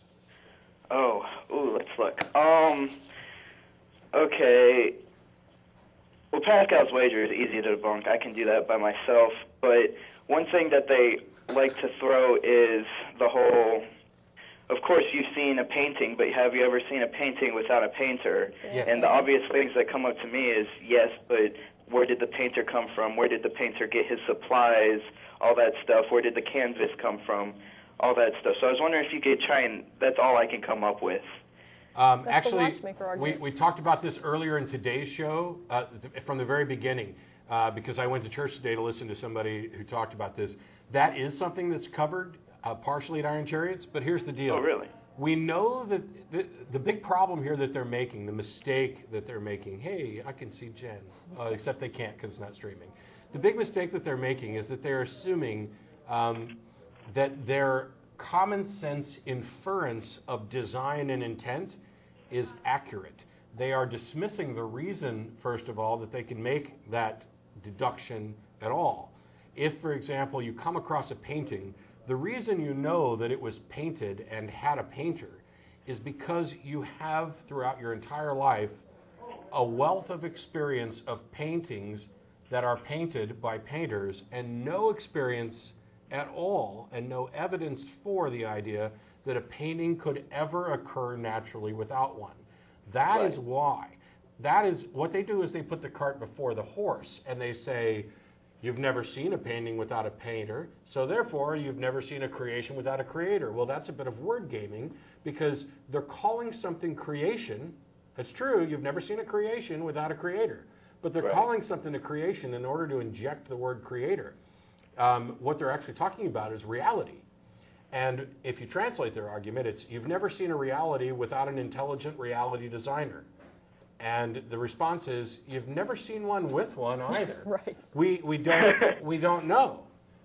There's no evidence. Right. Where do realities come from? And yet, as Tracie pointed out in her example, the fact that we don't happen to know what could possibly generate a reality, whether it needs an intelligent designer or could occur by natural causes, the fact that we don't know which of those answers is most likely correct, we don't know which of those answers is correct, that doesn't mean the two possibilities are somehow equal, and it definitely doesn't mean that the truth lies halfway between. Neither of those possibilities could be true. I'm sorry, the idea that it's in the middle is not necessarily true, and the idea that they're equally true or equally likely is not true. One could be very much more likely than the other. Right. And I would say that in a universe where every bit of our experience attests to natural causes, and none of our experience attests to confirmable supernatural causes, that natural causes become by default more viable. Now that doesn't mean we couldn't be wrong, but there's no reason to to do it to think that we are necessarily wrong, even if we say, you know what, I believe this was caused by natural processes. I'm not going to claim it to an absolute certainty. The other aspect of this that I hit on, and just so you don't have to go back and watch the beginning if you don't want to, is in determining design. When we come across something that is or seems improbable, like a strange outcome of cards or a strange outcome of the die rolls or a watch in the woods, etc. If it is or seems improbable or is not well understood, we have a tendency to presume intent. We have a tendency to reject the idea of coincidence. You're walking along the woods and you find 3 stones stacked up in a little pile. Your first instinct is to say, somebody stacked those stones that way. When in reality, those stones could have been stacked that way not out of any intent of a person. It might have been the intent of another creature. It could have been simply erosion, weather moving, water moving. It could have been a creek bed that was there, and this is the way it dried. Pull up a Google Images browser and search for the image. There's a really great one that I like that I'm going to have to use as a background in the show one of these days. It's a rock formation where there's this little bitty pinnacle with a huge boulder that appears to be balanced on it, although it's still part of the formation.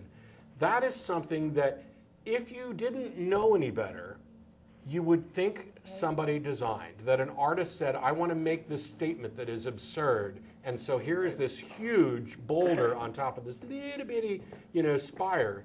And clearly nobody would say at first blush, knowing nothing else, oh, that happened naturally. Right. It was a bit of investigation that allowed us to say, yes, in fact, there is a natural explanation. This type of thing can occur and wasn't necessarily a scam. Now, Mount Rushmore, on the other hand, we have complete and total evidence. We have film footage of them making it. But if aliens came down long after our civilization had ceased to exist, and they look nothing like us, and they looked at the partially eroded Mount Rushmore, they might see nothing. They might not see the pattern there that we've created.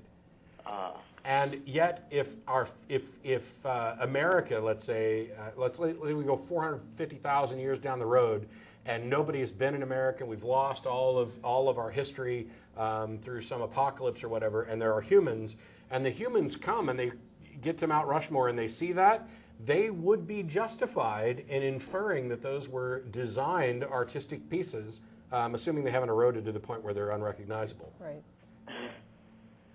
It's about both deduction and induction in applying your experiences.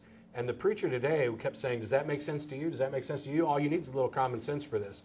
And the thing that he ignores, that all of these apologists ignore, is that common sense is the result of applied reasoning. It's not like you're born with common sense. It's not like a baby is going to be able to identify. Too. Yeah, reasoning and experience. But anyway, drop me an email.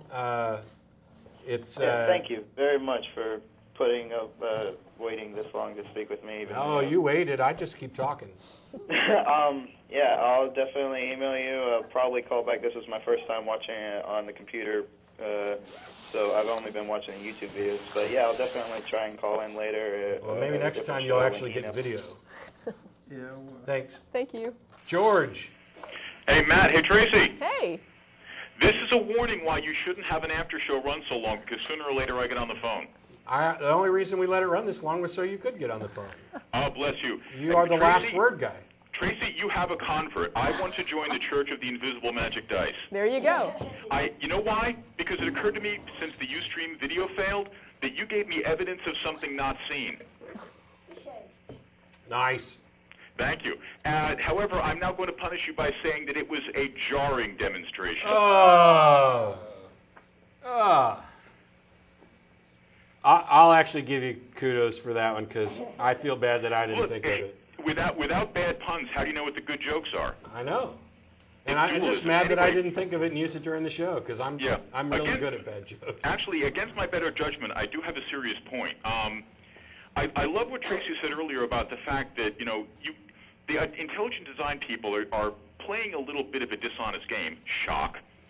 by isolating individual aspects of nature and saying, well, look at this, clearly this is design evidence, when in fact they believe the entire thing was designed, which means that all of it is evidence, every little bit. So how do you distinguish one from the other? Yeah. Also, regarding the painting thing that the previous caller just brought up, well, the ID creationist folks believe that the entire thing is a painting. Yeah. And therefore evidence of a painter. So they can't isolate on one little brushstroke or one little scrap of pigment and say, aha, look at that. Yeah, that's I kind of touched on that earlier, maybe before the audio got out, when Paley's watchmaker analogy is essentially you're walking through a field of watches, surrounded by watches, and you're picking up one watch and say, looking how different this is from all the other watches. Clearly, it was designed. I didn't hear that. That's terrific. Watches all over. Nothing is not a watch. Right. Oh, crap, I forgot what I was...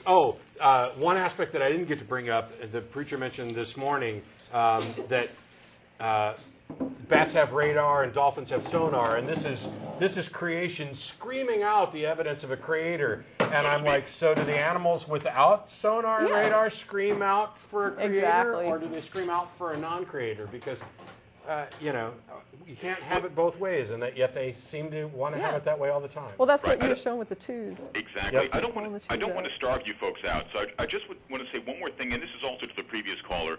The next time somebody throws the anthropic argument at you, you can look at it this way. There's a similar kind of cherry picking going on when people look at human life, rare and fragile though it is, and say, well, look, obviously, what are the chances of such a thing? Isn't this evidence for X, Y, and Z? But if you look at the cosmos as far as we know it, there seemed to be a far greater prevalence of black holes and hard solar radiation. Yeah. So I'd say the evidence is in favor of, if this is a design of something, God really loves black holes. Yeah, he designed the universe.